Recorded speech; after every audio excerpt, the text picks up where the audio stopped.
Olá, hoje nós vamos falar sobre um dos livros mais importantes da literatura mundial, que é Os Irmãos Karamazov, do Dostoiévski.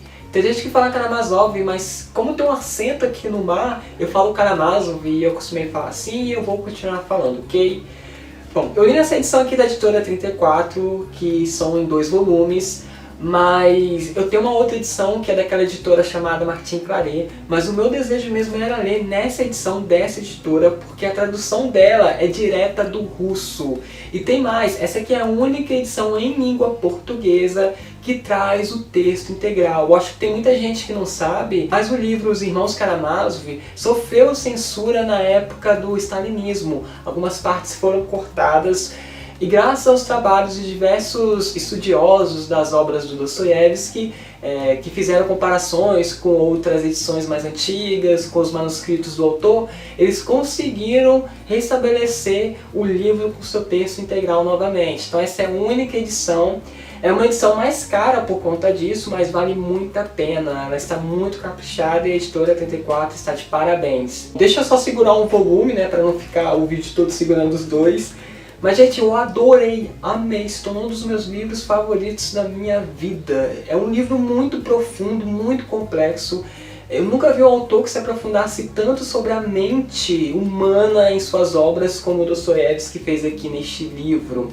Uma característica muito forte dele é que ele descreve muito seus personagens. Seus personagens são praticamente palpáveis, muito humanos. Ele descreve todos os detalhes, desde os gestos, atitudes, o comportamento, o olhar do personagem em diversas situações, até o que se passa na mente de cada um deles, né, os seus pensamentos, as suas ideias, e ele vai mostrando como o consciente e também o inconsciente vai afetando a vida aqui dos personagens no desenrolar da história.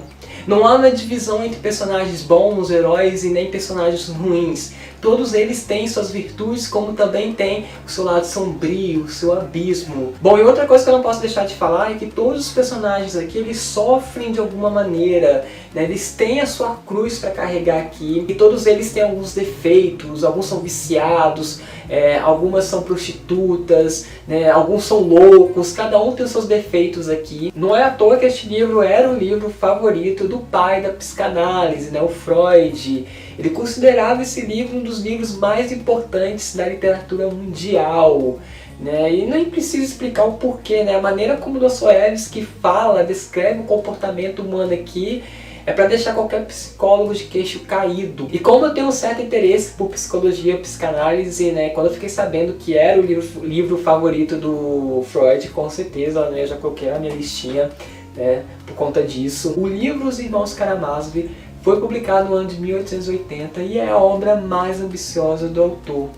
É um livro que traz uma síntese de todos os temas que ele abordou em suas outras obras. Há quem diga que todos os livros anteriores a este livro aqui eram apenas ensaios, né, para ele então dar início a esse grande projeto, né, que é Os Irmãos Karamazov. Acho que tem muita gente que também não sabe, mas ele tinha a intenção de escrever uma continuação do livro. Eu acho que, se eu não me engano, ele até começou a escrever, depois alguém me esclarece aí nos comentários. Mas ele não conseguiu continuar esse projeto dele, porque logo no ano seguinte que ele publicou este livro aqui, ele acabou morrendo. Mas antes que alguém me pergunta, não se preocupa, porque o livro tem final, tem um desfecho que é incrível, tá? Já já vou falar sobre isso. Só que a gente vai perceber que ele deixou vários ganchos que dá pra tranquilamente ter uma continuação. Então esse livro vai contar a história da família Karamazov, que é uma família muito rica que mora numa cidadezinha que fica bem afastada lá na Rússia. Essa família é formada pelo pai, que é o Fyodor Karamazov, e seus 3 filhos, né, que são os 3 irmãos aqui do título. Começando pelo mais novo até o mais velho, o primeiro Alyosha, né, que é o irmão mais novo, depois vem o Ivan e o Dmitri. O Fyodor Karamazov ele foi casado por 2 vezes, mas as 2 esposas dele morreram por algum motivo, que vocês vão ter que ler o livro, tá, para descobrir. E ele nunca foi um pai exemplar, ele bebia demais, era viciado em álcool, ele era muito inconveniente, ele mal dava atenção para os filhos, na verdade ele nunca olhou para os filhos dele, né? Quem praticamente cuidou dos filhos foram os parentes que levaram eles para outras cidades, onde eles cresceram, né? E cada um aí seguiu um rumo aí na vida. Só o Alyosha que continuou morando na mesma cidade que o pai, só que ele morava no mosteiro porque ele tinha o desejo de ser monge. E vocês vão ter que ler o livro aqui para descobrir esses detalhes. Certo dia, então, os 3 irmãos resolvem visitar o pai, na casa do pai, só que não pensam que foi um encontro muito feliz, pelo contrário, né? Aconteceu umas tretas ali, principalmente em relação ao irmão mais velho, Dmitri, que brigou feio com o pai. E os 2 principais motivos eram que, primeiro, ele acusava que o pai não passou parte da herança da mãe dele que ele tinha direito. Ele acusava que o pai roubou essa parte da herança. E o segundo motivo, que é o mais inusitado, é que os 2, tanto o pai, né, como o filho, né, o Dmitri, disputavam o coração de uma mesma mulher. Cada um tinha um ciúme muito grande da moça por causa do outro, né? E ao longo aqui do livro a coisa fica cada vez mais tensa, até que num certo dia o pai Karamazov é assassinado. E todas as circunstâncias indicam que foi o Dmitri que matou o pai. O que vai acontecer é que ele vai negar isso, ele vai dizer que ele não matou o pai. Aí vem a parte do julgamento, que é sensacional, gente. Essa parte do julgamento é incrível. Para quem gosta dessas partes que se passam dentro de tribunais, é muito legal este livro. Aí a gente vai ver os 2 lados, tanto o lado da defesa, né, mostrando o seu lado, mostrando os seus argumentos em favor do Dmitri, como a gente vai ver o lado da acusação, mostrando seus bons argumentos para acusar o Dmitri. E cada um tem um argumento melhor que o outro, então você começa a ficar na dúvida. Aí vem aquela pergunta: Dmitri matou ou não matou o pai? Aí vocês vão ter que ler o livro para descobrir. Gente, o final desse livro é sensacional, você não quer largar, você não quer parar de ler. Quando eu falo aqui do final deste livro, eu não estou falando das 10 últimas páginas não, porque este livro aqui tem quase 1000 páginas, é um calhamaço mesmo. Estou falando das 300 últimas páginas aqui, gente, é sensacional.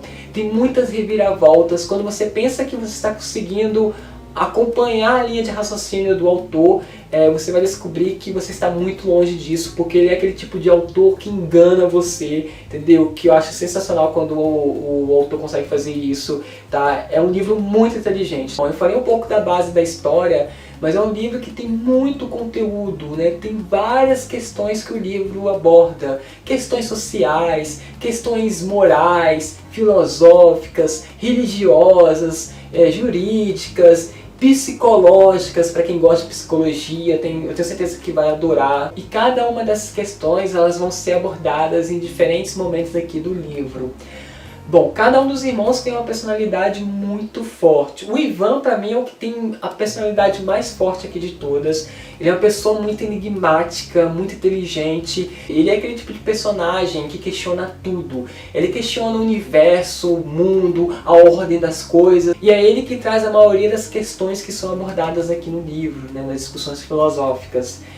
Tem uma frase muito famosa que atribuem ao Dostoiévski, que provavelmente vocês já ouviram ou leram em algum lugar. Eu, por exemplo, já tinha lido ela em algum lugar. E a frase é o seguinte: se Deus não existe, logo tudo é permitido. E quem diz essa frase aqui no livro, só que com outras palavras, tá? É o Ivan, né, esse irmão inteligente. Para ele, que é ateu, ele acredita que se não há um Deus que possa julgá-lo por todos os seus atos que ele faz aqui na Terra, então ele pode fazer o que quiser, porque não tem nada no universo que possa condenar os atos dele, a não ser, né, as próprias leis dos homens, né, a justiça dos homens. É claro que você não deve levar essa frase no pé da letra. Esse não é um pensamento que Dostoiévski defende, é um pensamento do personagem do Dostoiévski.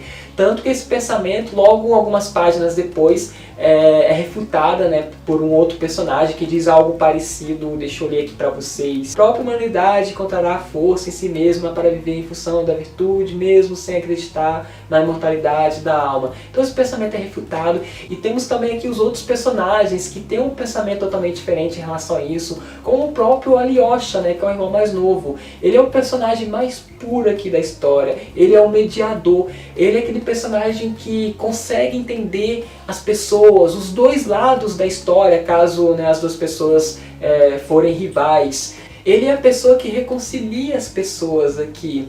E ele tem um pensamento totalmente diferente em relação a isso, né? Tudo que ele faz é por amor às pessoas, né? Ele se coloca no lugar das outras pessoas, acredita que faz parte do sentido da vida você fazer algo pelas outras pessoas, né? Fazer o bem para as outras pessoas. E temos também o Dmitri, que é o irmão do meio, que é acusado aí pelo assassinato. Ele é um cara mais impulsivo, tem momento que ele é uma pessoa muito boa, mas tem momento que ele arruma briga por qualquer motivo. Ele é um cara muito sincero também. E gente, tem várias outras questões que o livro aborda. Tem uma que eu lembrei agora, que também é do Ivan. Tem um momento aqui que ele se revolta com essa questão de certas pessoas terem que sofrer em favor de algo, né, de alguma coisa. Essa coisa de os fins justificam os meios. Fica revoltado com isso. Ele usa como exemplo, né, para falar sobre essa questão, sobre crianças, né, que sofreram maus tratos, né, por causa de alguma coisa. E se não me engano são casos reais que aconteceram lá na Rússia mesmo, que o Dostoiévski usou, tá? É uma parte assim que mexe muito, é bem tocante. Tem várias outras questões aqui. Tem momento que o Ivan vai falar sobre fé, tem outro momento que o Dostoiévski vai discutir sobre essa questão das pessoas só se importarem com a vida delas, não ligarem para as outras pessoas, né? Isso era algo que estava acontecendo aqui na Rússia, né, naquela época.